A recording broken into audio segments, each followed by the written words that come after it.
hào hát mãi lên Việt Nam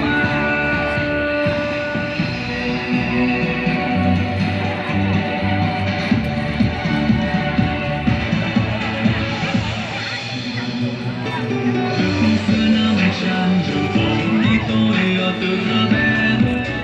đã quen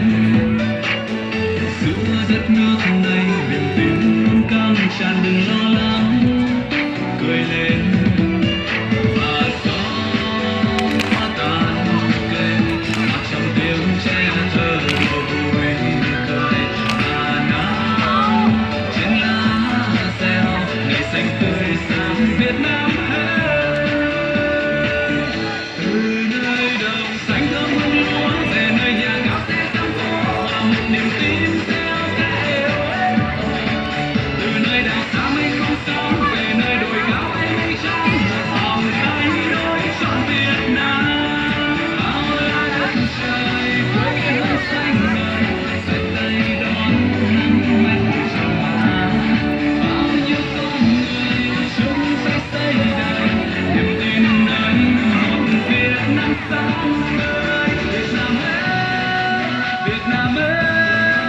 tự hào hát mãi lên Việt Nam ơi,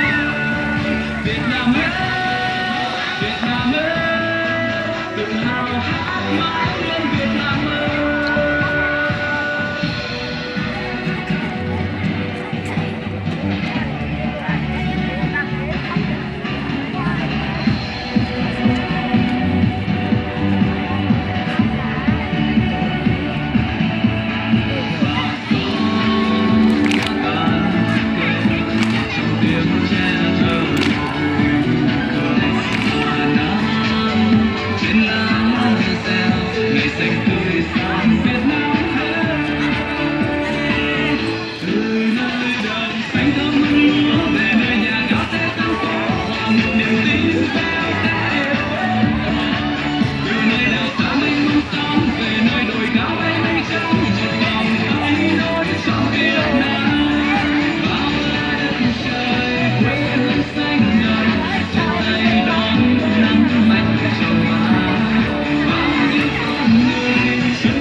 Tự hào hát mãi lên